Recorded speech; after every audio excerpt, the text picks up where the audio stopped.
nọ n'ilunu Ndi Iru Oche ndị Nwachukwu bolo ka bolo ụzọ ndị na-ekwekwo fanememe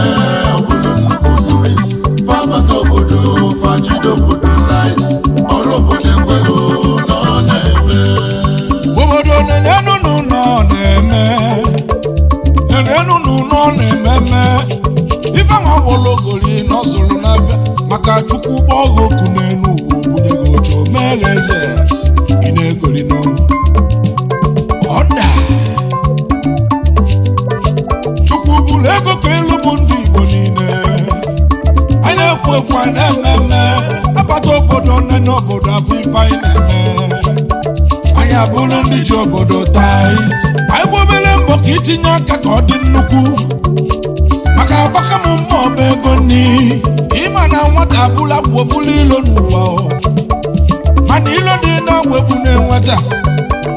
kama anya banye ya nnukwu ego ya ka m ji wee kpọba Chukwu ego ike elu m ụmụ Igbo niile ego n'ofu n'ofu ka anyị bụrụ ndị ji obodo tait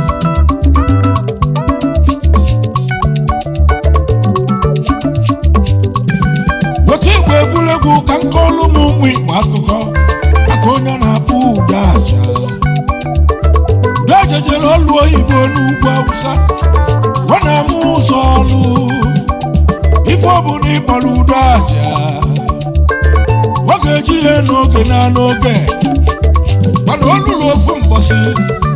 ewee m Udaja inviting occasion Udaja wee m ụzọ wee jebe ife ojije n'oge bụ ka ọ nọlụ n'iru oche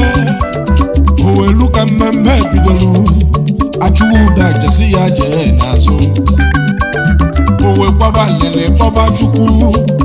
ifugo ka ndị ibu ụzọ si bela azụ ifugo ka ndị ikpeazụ si buru ụzọ Chukwu kelu ụwa nke ma ọ dị iche na ndị bịalụla eti nọsi n'iru oche ịmara ibe ahụ imeelu ndị nọ n'iru fadị dị iche Chukwu biko mekwuolu nye Chukwu kelu ụwa tinye m n'iru na adịrọ ka ikpe na-akụ akwa ewu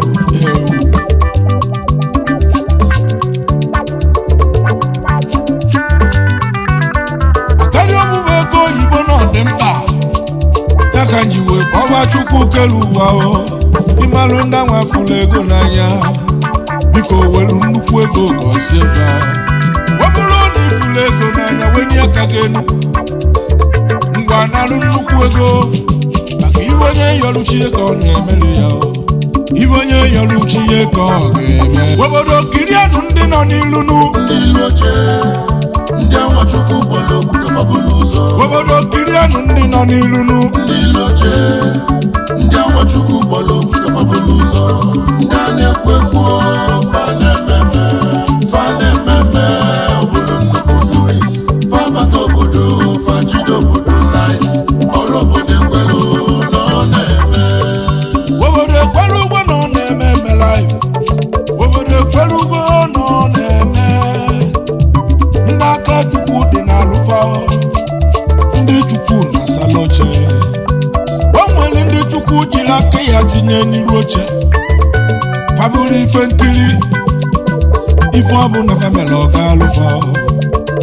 ebe ọ bụ na fajelu ụzọ eme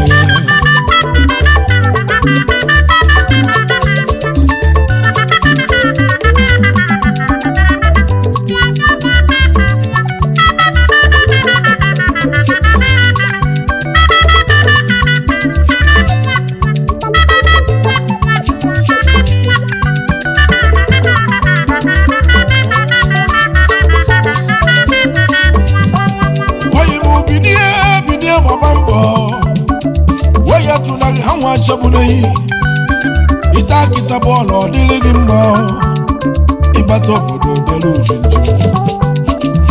anyị ejebe n'ọzọ ụkpụrụ na-ekwusigo anyị etipụta oke mmanwụ kele onye anyị ijiji ọzọ ụkpụrụ na-ekwusigo ichi ya lọchusu Nnamdị kegwu ọnụ onye ọma bishọp na South Ebube Chukwu ụzọ nke ọsọ ụkpụrụ ndị mụ na fadịrị nwere gbanwere ekpere Odogwu kwale na ụmụ eje ọkwa akụchi nyere nwata omebe ife dị mma obere nwa Chukwu dobelu n'iru oche ndị kpala akụ elisi oyi m gị ka egwu chọrọ bịaba ọzọ ụkpụrụ na-ekwusigo ọzọ ụkpụrụ nwere mmadụ ọda Imalugo managing director Ike Prostrating Company Pty na South Bishop Chilogere ife mene gị ife mene mụ Imalugo chairman no chief executive company Stone Hill Signature Hotel and Suites ebe anyị na-eri amịcha aka n'ime ọzọ obodo na-ekwusigo anyị kpọrọ ya Chukwu ego obere nwadu ụwa mma gaa n'ilu Otigba nya abụba mmadụ adị ndụ na-ekwu okwu bụrụ egwu eleta azụ ka ikene mmiri ọma na ọcha jide ebube oje na-agba agba High Chief Dr. Joaquin Ọfọdụ ama obodo afụgo ilu gị Big C pọmpụ na-agba agba na n'ọcha ogwu nwere igbo bụ onwe kapasiti pọmpụ mmiri ọma nke ndị a n'ọcha jide ebube ọgaranya bụlụ ọkọ kwechiri mebe ọkọ Chairman Chief Executive Officer Big C Real Estate and Properties Limited ọgaranya nwere igbo bụ Original Roxy or nothing obere nwadu ụwa mma gawa n'ilu na Chukwu folo gị n'anya ịchọba na Choma Properties dị mma na Big C ga-enye gị na pụolalụ extraordinary things ka ị na-emenụ ya ezo mọgọ nnukwu mmanwụ anya gbọbụ obere nwadu ụwa mma obodo na-eṅomi ọgaranya High Chief Tochukwu Ezisi akụye nwata egwu onye agụrụ akụye nwata egwu omebe ibe dị mma akụye nwata egwu ọgbanye esere mma akụye nwata egwu onye wele obodo aka maka na egwu ka na-eme mbido menyefe amụwa ọdọfin odogwu mele ọgọ n'iso n'ọgọ ịbata Lagos ka ijebe amụwa ọdọfin iluwa amụwa ka ije Royal Vintage ebe ndị Igbo siri ike na-agbakọ Club 101 bụ ebe anyị nọ akụye nweta egwu n'ikeriwegwu ọngị bụ CEO onye ndozi ịmata ọsụ ka iji wee karịsị ya aka na-agba ngwa ahịa siri ike ihe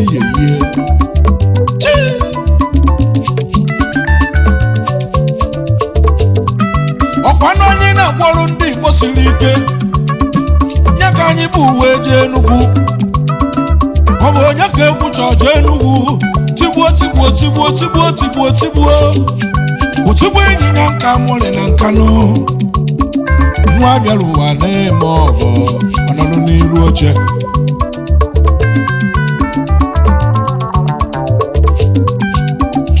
High Chief onye ka Chukwu nwa Chukwu ọ dị ka anwụ na-anwụ nwa ogwu egedegidi obodo afụgo ilugo tigbu ịnyịnya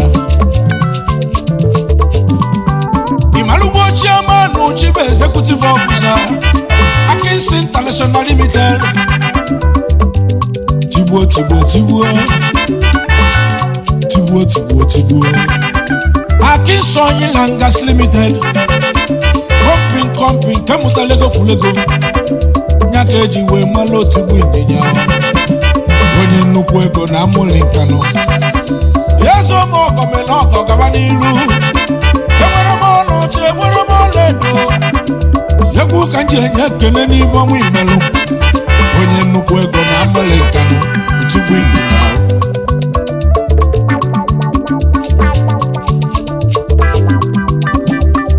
Igbo jelu mba wee kesịa mba na nye ebula egwu wee rue South ka anyị kwuru obere nwa Chukwu fụrụ n'anya obere nwa Chukwu na mmanụ ojii Chukwu Mokonkwo bụ onye agụrụ ọbụla asacha oluchi igirigo obere nwa Chukwu tinyelu n'ilu maka na o nwere obi sarịsarị azazo na-eluchi azacha oluchi oho igirigi ọkụ mbalugulu nke ndị agụlụ nwoke na-enye ife n'okwu nọ ọgbata obi ya na-anọcha nyebe azacha oluchi ịmalugo n'utiri wise men ndị mụ na fadị nwere bụ nwere biri mezaya ndị agụlụ na South Yesu ụmụọga na JHP ofu onye so chido obodo tight akụ elugharị onye agụlụ mpana o ji moto emerụ ụmụọgọ na ịga adịnụ udogwu na-eme ọgọ managing director Chune Proprietor Enterprises and Chune Global Limited Igbo ekwugo ifeọmị na-eme ka ibu ụtọ azacha oluchi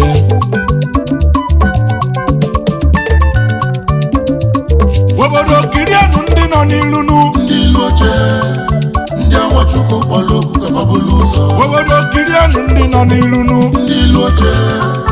ndị Nwachukwu kpọrọ okwu ka fabulu ụzọ ndị a na-ekwekwo fa na-ememe ọbụlụ nnukwu duris fa bata obodo fa jide obodo tait ọrụ obodo ekwelu na ọ na-eme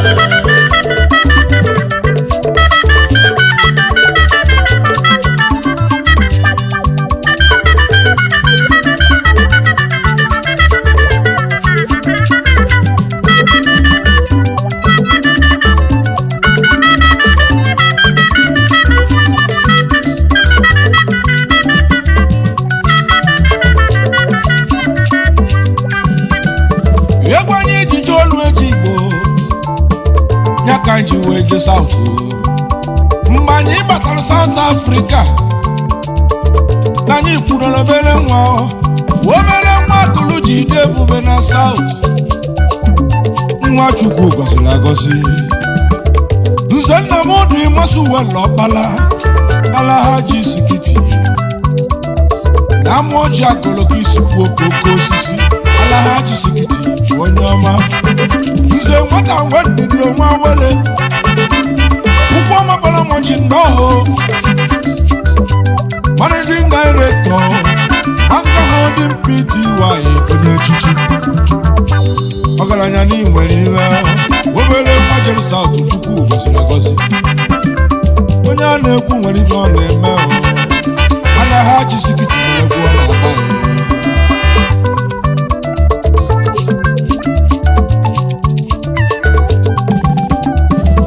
egwu anyị na-etili ndị mbọsị izizi ya ka anyị na-etili oyi mụ ya ka anyị ji jee Mozambique ya ka anyị ji jee Akpaedem Kingdom Akpaedem dị na Nsụka ya bụ Nsụka dị na Enugu steeti ọ bụ onye ka anyị ji jee Akpaedem ha Chief Oliver Chibuike anyị ọgụ nwa Chimeleze na Nsụka onye nwa Chimeleze golibe onye Chimeleze abụrụgwa eze nwa Chimeleze taalụ m ndị mmụọ isi na mkpụrụ obi ụwa kwete n'ife bala ma gbagodu asị m ndị ilo gbasa n'ụlọ na onye Chimeleze abụrụgwa eze nwa Chimeleze n'ọnya nya nwata kpọcha ka o soro ọgaranya rie nri ya bụ ekpele Chukwu zara ya za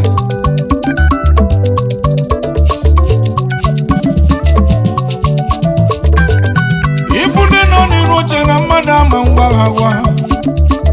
ndị ga-eji anya gị wee fụ n'anya maka na nnukwu obodo na-amụ nnukwu nwa ịma na nkụ dị na mba na-eghele ụfanni na dị ekwuru na nkịtị egwu anyị na-etili olu etili Igbo ka ijije ọgwụ mgbe anyị batara ọbụ na-enwe aṅụrị maka na Chukwu gọziri fa agọzi n'ọgbụ obere mmadụ ụwa m aka na-akpọ n'egwu m anyị Chief Chukwu Okoye Eke nwata akpọcha aka n'ọgbụ nwata akpọcha aka o soro ọgaranya ihe meyo ndị Igbo na South Africa ọ nọ n'igbe eri akụ nke ndị Igbo niile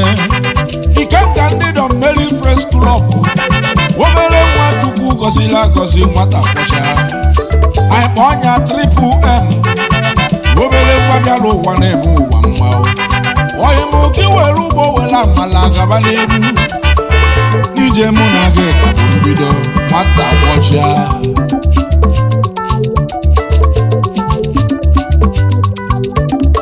egwu anyị na-etiri ndị ọgaranya n'ọgbụ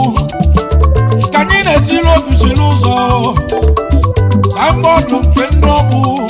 adịrịsị anyị ijiji ọgbụ ọdị ebube obere mmadụ ụwa mma Aichi Valentine ụzọ mokoli akwatu egwu n'ọgbụ obere nwa kụfuru uwe lụrụ isi ijenugwọgbe benese ịgache kọbụ n'ebe anya n'aka ekpe tupu iru ose mpatiliki ịgafe ife nwata merụ n'aka oyi mụọ gị were ihe gawa na gị na Chukwu gbara agbata obi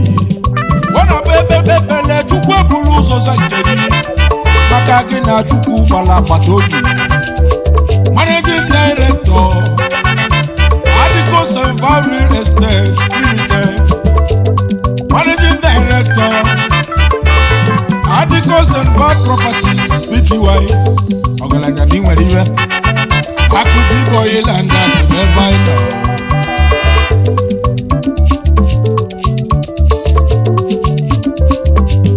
nọ obodo mụta nnukwu nwa si na ọ dị ka anyị na-adịne baba mụta kala ogori achọba onye mụrụ ya na ndị agụlụ mụrụ nnukwu nwa n'ọbarazi uru ịjụba ajụjụ nze Emmanuel Nwobu bụ nnukwu nwa dogwa mụrụ n'obe agụ agụlụ anyị kpọ onye akụbigi akụlụ na amala onye kparịa akụ jụrụ oyi akụọma nyaba akụba akụbigi mmiri ọma na-ezo n'obe agụ akụọma akụ jụrụ oyi ide ebute akụ na agụlụ niile obere nwa Chukwu gọziri agọzi ya eze Chukwu kwadoro n'ihi nnukwu akụ ọbụla akụ biges onye ọma nna na akụlụ obere nwa ho na mụ n'ụlọ sọ ndị three wise men ndị mụ na vadị nwe gbanwere bili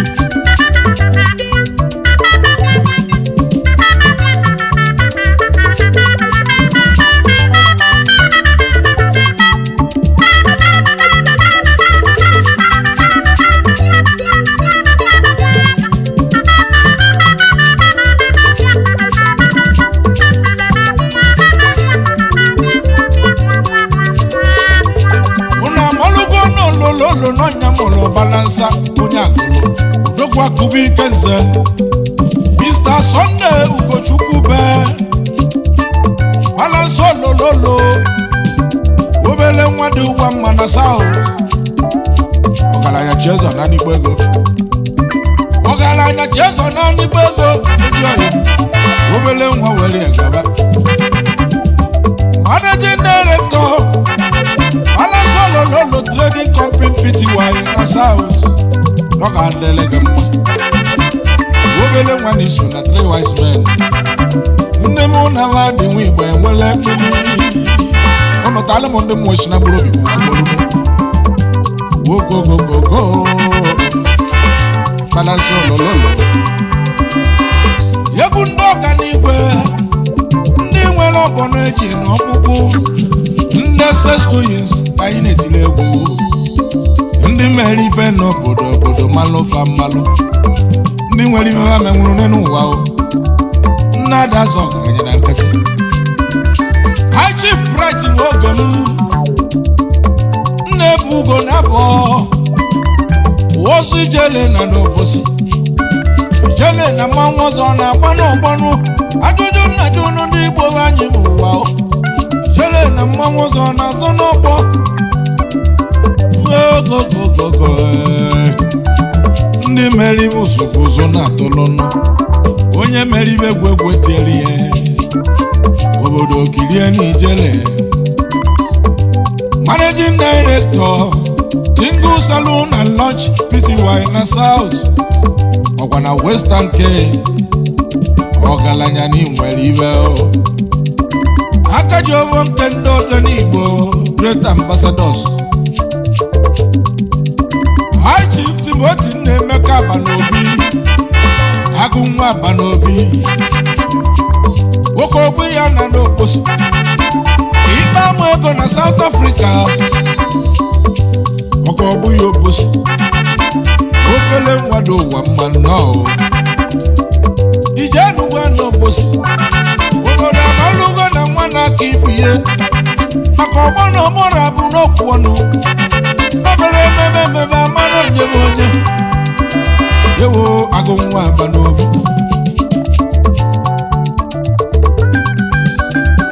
Chairman Chief Executive Officer, Tipsy Global Autos South Africa. Obele Nwachukwu gọziri agọzi. When Ndi Iru Oche.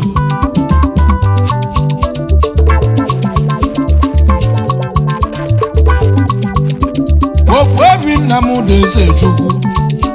Akụchukwu nyelu nwata na South Africa. Akụchukwu nyelu nwata onye agụrụ. Obele Nwachukwu gọziri agọzi. Akụchukwu nyelu nwata ọ ga-abụrụ ya nsogbu. Akụchukwu nyelu nwata ọ ga-abụrụ ya ajụ iwe.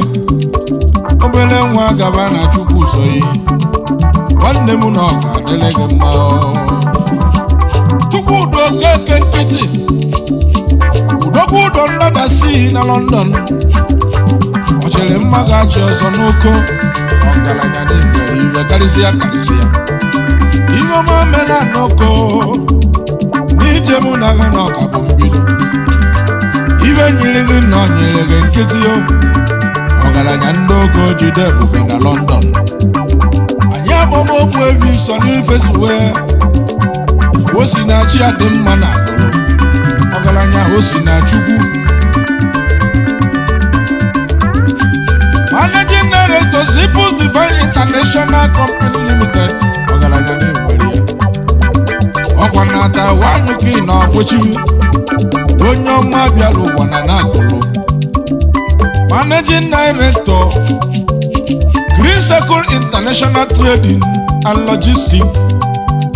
Limited. Na Taipei, Taiwan, okay no. Wasi na chi adịm onye agụrụ. Shipping Logistics and Consultant nyangwa ka iji wee karịsịa. Nwanne m were ya gawa ya. Anya akpọba eziokwu aka m ọgaranya. Onye mere ibe egwu ka egwu na-etiri. Onye mere ibu ụzọ na atụlụlụ. Na-ada kwuru na nkịtị. Chief Anthony Ume. Yezo August County na Dublin. Ezigbo mmadụ nọmba 1. Ọchụkọ mgbada asọpụ enyi. Odogwu bụ odogwu nụ. Ibe mene general 042. Onye a na-ekwu nwere ibo na-eme. Nwanne m n'iso na karịsịa. Ndị Ezeagu na-enwe ole. Ezeagu n'Olumba South na Anambra a na-enwe aṅụrị maka Chukwu nyere ọgaranya.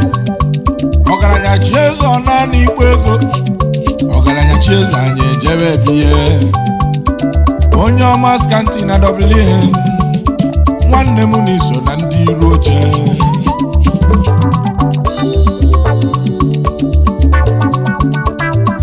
Obodo Kirianu ndị nọ n'ilunu. Ndi Iru Oche. Ndị Awachukwu kpọrọ nkọfọbụlụ ụzọ. Obodo Kirianu ndị nọ n'ilunu. Ndi Iru